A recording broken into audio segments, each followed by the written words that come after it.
Donc nous souhaitons la bienvenue à cet atelier de validation du cadre régional de concertation sur la migration et le développement de la région de Kolda.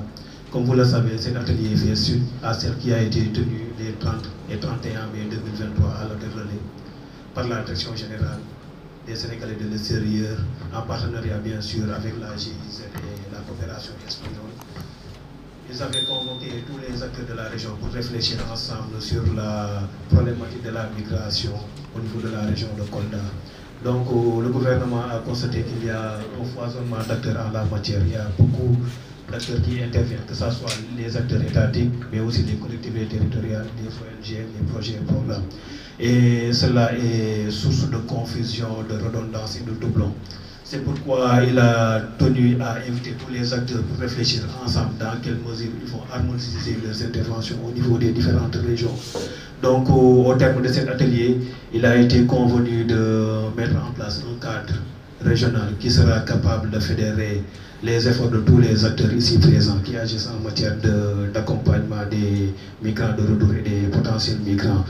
Donc aujourd'hui, l'objet de cette séance est un peu de partager ce cadre qu'on a, cette ébauche de cadre qu'on va vous présenter. On va présenter les missions, les tenants et les aboutissants de ce cadre, mais aussi les différentes commissions. Et ensemble, on va déterminer les différents membres de ces commissions. Mais au-delà de ce cadre aussi, il est utile de partager les résultats qu'on a obtenus dans le cadre du fonds GMD, gouvernance, migration, développement.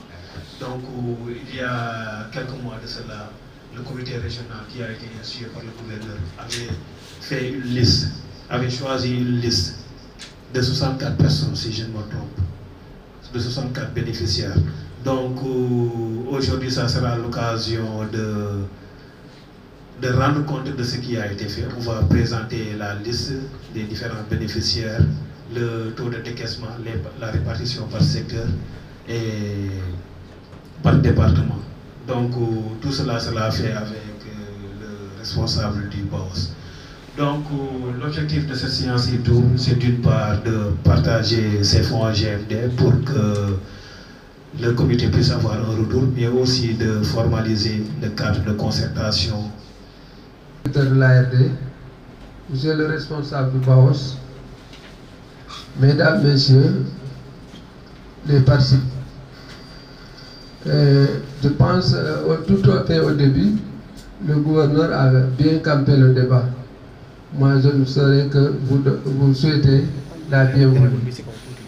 Parce que nous avons beaucoup d'intervenants au niveau des collectivités territoriales. Donc, il est bien d'instaurer un cadre de concertation pour harmoniser les interventions. Ça aiderait les maires dans leurs tâches avec les partenaires. Je vous remercie, je vous souhaite la bienvenue. Merci. Financé par le Fonds fiduciaire d'urgence pour l'Afrique de l'Union européenne. Maintenant, je l'ai dit tantôt, dans ce résultat 1, on a équipé et installé les BAOS, et dans le résultat 2, il fallait mettre en place dans chaque région un cadre de concertation sur la migration et le développement. Et voilà donc la journée d'aujourd'hui qui marque la dernière étape de validation du cadre institutionnel régional. Merci, c'est M. Mamadou Ndour, responsable du bureau d'accueil, d'orientation et de suivi de Kolda, un bureau qui appartient à la direction générale du Sénégal et du ministère des Affaires étrangères du Sénégal. Avant de revenir sur ça, permettez-moi d'abord de saluer l'initiative du président de la République, son excellence, qui a donc territorialisé les politiques migratoires. Et c'est dans ce cadre-là que le ministère des Affaires étrangères et du Sénégal et de l'extérieur a reçu un appui du Fonds fiduciaire du Gaz de l'Union européenne pour mettre en œuvre un projet de gouvernance de migration et développement appelé GMD. Et c'est ce projet mis en œuvre conjointement par la Direction générale d'appui au Sénégal et de l'extérieur et l'Agence espagnole de coopération internationale pour le développement qui a matérialisé cette territorialisation des politiques migratoires dans son résultat 1. C'est-à-dire c'est le GMD qui a implanté les différents 14 BAOS dans chaque région et qui a aussi équipé en matériel roulant, matériel informatique et en ressources humaines ces BAOS. Maintenant, dans son résultat 2, il était nécessaire de tenir un cadre de concertation régionale parce que l'État avait constaté qu'il y a un foisonnement d'acteurs. Beaucoup d'acteurs sur la migration au niveau national comme au niveau local et qui ne sont pas spécialisés dans les domaines. Beaucoup d'argent injecté, mais on ne voit pas d'impact sur le terrain. Il est donc nécessaire de mettre en cadre de concertation qui va regrouper ces acteurs-là pour harmoniser les interventions, avoir une synergie d'action et essayer de toucher les cibles et donner un résultat palpable sur le terrain. Et c'est pourquoi aujourd'hui on a tenu cet atelier qui a commencé, le processus de mise en place de ce cadre-là a commencé avec l'atelier qu'on avait tenu les 30 et 31 mai 2023 à l'hôtel de René. C'était un atelier de cadrage qui a permis d'avoir un projet de cadre consensuel, DTDR, une ébauche d'arrêté et aussi une feuille de route. Comme je l'ai dit tantôt, l'État du Sénégal a constaté qu'il y a beaucoup de communication, beaucoup qui a été fait, mais le résultat n'est pas là. C'est pourquoi il a été réalisé les projets migratoires pour que les postes au niveau des régions, que le ministère soit beaucoup plus proche de la population, mais pour faire que la migration soit un facteur de développement local. Et c'est pour cela qu'avec la montée de la migration irrégulière, l'État du Sénégal a instruit au PAOS et dans le projet gouvernance migration, on a donc élaboré des fonds régionaux et des fonds nationaux. Et pour les fonds nationaux, c'était pour des ONG et pour des associations sur la communication, sensibilisation, sur la recherche et sur la formation. Mais pour les fonds régionaux, parce qu'aujourd'hui, on ne peut pas seulement se communiquer et dire les jeunes rester sans leur donner. Il faut donc des actions concrètes sur le terrain. Et c'est pourquoi aujourd'hui, l'État a lancé les fonds régionaux à travers le projet gouvernance migration. Et une valeur de 70 millions a été allouée à la région de Kolda. Et cette valeur-là a pu être distribuée à 64 bénéficiaires. Et toutes les communes sont représentées. Au moins dans chaque commune, il y a un bénéficiaire parce qu'on a pensé à l'équité territoriale. On a aussi dans ces bénéficiaires, il y a la région de Belingara qui vient en premier lieu, ensuite Kolda, parce que c'était proportionnel au nombre de dépôts. On avait reçu 2300 dépôts pour dire que voilà la question. Beaucoup de gens qui arrivent, des potentiels migrants, parce que nos cibles, ce sont les potentiels migrants, les migrants de retour et les personnes vulnérables. Maintenant, on a reçu 2300, une enveloppe de 64 projets a été financée, mais des projets individuels et des projets collectifs. On a financé 10 projets de collectifs qui font donc plus de 100 personnes, parce qu'au minimum, on a pour chaque projet collectif plus de 10 membres.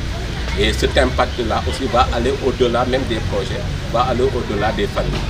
Et notre vision est de faire de telle sorte qu'on ait des modèles de réussite ici au Sénégal, que des gens du territoire puissent aujourd'hui investir ici, réussir ici. Et ça va donc au moins limiter ou bien amoindrir la migration, le phénomène de la migration des réfugiés. Parce qu'aujourd'hui, si ces jeunes-là qui sont financés réussissent dans leur territoire, ils pourront peut-être créer de la richesse et ils pourront créer de l'emploi. Mais d'autres jeunes aussi, parce qu'on finance les potentiels migrants, c'est les jeunes. C'est pourquoi notre cible n'est pas seulement les migrants de retour.